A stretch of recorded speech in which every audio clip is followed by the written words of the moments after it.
గ్రామంలో 48 డబుల్ బెడ్రూమ్లు కేసీఆర్ గారి హయాంలో ఇచ్చుకోవడం జరిగింది. అయితే తర్వాత వచ్చినటువంటి ప్రభుత్వం ఇప్పటికి వచ్చి కూడా 18 నెలలు అవుతుంది. కనీసం కరెంట్ ఇస్తే బాగుంటుండే, నీళ్ళు ఇస్తే బాగుంటుండే, మోరీలకు సంబంధించి వ్యవస్థ చేస్తే బాగుంటుండే. అది చేయకుండా ఉల్టా ఎమ్మెల్యే గారు మరి మా దగ్గర ఎందుకు వేసిండ్రు, మా ఓట్లే లేదు అని అన్న విషయం చెప్తున్నారు. ఎమ్మెల్యే భూపతి రెడ్డి గారిని నేను రిక్వెస్ట్ చేస్తున్నా, ప్రజాస్వామ్యంలో గెలవడం ఓడిపోవడం జరుగుతుంటది. కానీ ప్రజలు వచ్చినప్పుడు ఓటర్లా కాదని చూడకుండా అందరినీ సమానంగా చూసి పనిచేసిన వాళ్ళే నాయకులైతే తప్పితే ఇట్లా వేరు చేసి మాట్లాడితే ప్రజలు క్షమించాలన్న విషయం భూపతి రెడ్డి గారు గుర్తుపెట్టుకోవాలని సందర్భంగా తెలియజేస్తూ, మరి నేను ఇక్కడ ఎమ్మెల్సీగా ఉన్నా కాబట్టి అన్న కుమార్ అన్న వాళ్ళందరూ అడిగితే ఇక్కడ 2 లక్షల రూపాయలు మనం బోర్ కోసం ఇచ్చుకోవడం జరిగింది. నేను ఇప్పుడు ఇమీడియట్ గా కలెక్టర్ గారికి కూడా మాట్లాడతానమ్మా, మాట్లాడి కరెంట్ వ్యవస్థ, డ్రైనేజ్ వ్యవస్థ, అట్లానే మంచినీటి వ్యవస్థ మిషన్ భగీరథ ఎక్స్టెన్షన్ కోసం కూడా ప్రయత్నం చేస్తా. ఒకవేళ అంత లోపల మీకు ఇబ్బంది అవుతుందంటే ఇంకొక బోర్ కూడా ఇమీడియట్ గా నేను డబ్బులు కూడా శాంక్షన్ చేస్తాను. అట్లనే అన్నిటికన్నా పెద్ద విషయం ఏంటంటే పట్టాలు కాలేదని చెప్తున్నారు. మరి ఆల్రెడీ ఇంట్లో ఉంటున్నటువంటి వారి పేరు మీద పట్టాలు అయ్యేటట్టు కూడా ఎంఆర్ఓ గారు ఇమీడియట్ గా దయచేసి పైకి పంపండి. నేను కలెక్టర్ గారితో మాట్లాడి పట్టాలు కూడా వేపిస్తానని చెప్పి ఈ సందర్భంగా తెలియజేస్తున్నా. పట్టించుకుంటారు, మనకు వచ్చినాం కదా, ఖచ్చితంగా పట్టించుకుంటారు. ఏం చేసుకోవడం పట్టించుకునేటంటే నేను కొట్టాక భయపడదు.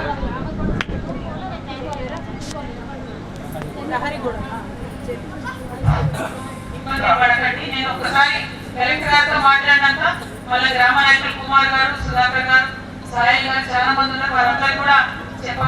దాన్ని బట్టి ఇంకా ముందుకు తీసుకెళ్తాం. Thank you. జై తెలంగాణ. ఇందల్వాయి గ్రామంలో 48 డబుల్ బెడ్రూమ్లు కేసీఆర్ గారి హయాంలో ఇచ్చుకోవడం జరిగింది. అయితే తర్వాత వచ్చినటువంటి ప్రభుత్వం ఇప్పటికి వచ్చి కూడా 18 నెలలు అవుతుంది. కనీసం కరెంట్ ఇస్తే బాగుంటుండే, నీళ్ళు ఇస్తే బాగుంటుండే, మోరీలకు సంబంధించి వ్యవస్థ చేస్తే బాగుంటుండే. అది చేయకుండా ఉల్టా ఎమ్మెల్యే గారు మరి మా దగ్గరికి ఎందుకు వేసిండ్రు, మీరు మా ఓట్లే లేదు అని అన్న విషయం చెప్తున్నారు. ఎమ్మెల్యే భూపతి రెడ్డి గారిని నేను రిక్వెస్ట్ చేస్తున్నా, ప్రజాస్వామ్యంలో గెలవడం ఓడిపోవడం జరుగుతుంటది.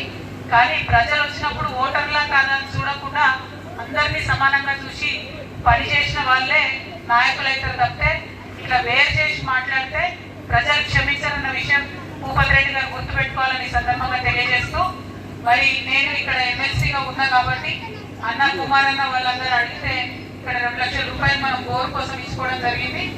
నేను ఇప్పుడు ఇమీడియట్ గా కలెక్టర్ గారికి కూడా మాట్లాడతానమ్మా, మాట్లాడి కరెంట్ వ్యవస్థ, డ్రైనేజ్ వ్యవస్థ, అట్లానే మంచినీటి వ్యవస్థ మిషన్ భగీరథ ఎక్స్టెన్షన్ కోసం కూడా ప్రయత్నం చేస్తా. ఒకవేళ అంత లోపల మీకు ఇబ్బంది అవుతుందంటే ఇంకొక బోర్ కూడా ఇమీడియట్ గా నేను డబ్బులు కూడా శాంక్షన్ చేస్తాను. అట్లనే అన్నిటికన్నా పెద్ద విషయం ఏంటంటే పట్టాలు కాలేదని చెప్తున్నారు. మరి ఆల్రెడీ ఇంట్లో ఉంటున్నటువంటి వారి పేరు మీద పట్టాలు అయ్యేటట్టు కూడా ఎంఆర్ఓ గారు ఇమీడియట్ గా దయచేసి పైకి పంపండి. నేను కలెక్టర్ గారితో మాట్లాడి పట్టాలు కూడా వేపిస్తా అని చెప్పి ఈ సందర్భంగా తెలియజేస్తున్నా. పట్టించుకుంటారు, మనం వచ్చినాం కదా, ఖచ్చితంగా పట్టించుకుంటారు. మీరేం తెలుసుకోవడండి, పట్టించుకునేటంటే నేను కొట్లాడతా, భయపడదు.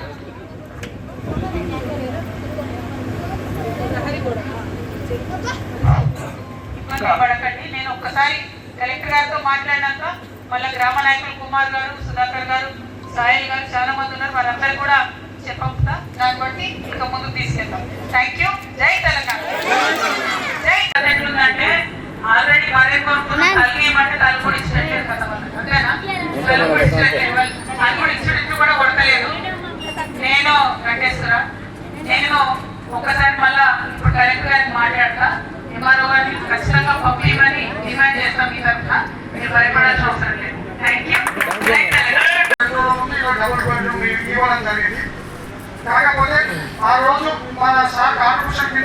లక్షలు కట్టారు కానీ మన కోడవడంతో మన ప్రభుత్వం మారడం రాలేదు.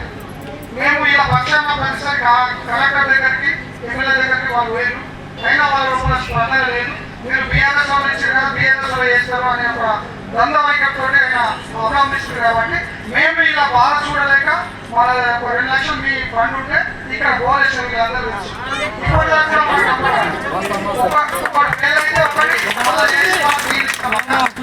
నీళ్ళతో మామూలు చేస్తారు. నిజంగా వీళ్ళకు మురికి నీరు ఒక అనేక సమస్యలు ఎదుర్కొంటారు. వాళ్ళకు అన్ని వ్యాధులు వస్తున్నాయి. అక్కడ దయచేసి మీరు ప్రత్యేక దృష్టి పెట్టి వారికి కంపల్సరీ వాళ్ళ తరఫున మీరు ముందుంటే మేము తరఫున తప్పకుండా పోరాటం చేస్తాం, సాధిద్దామన్నారు.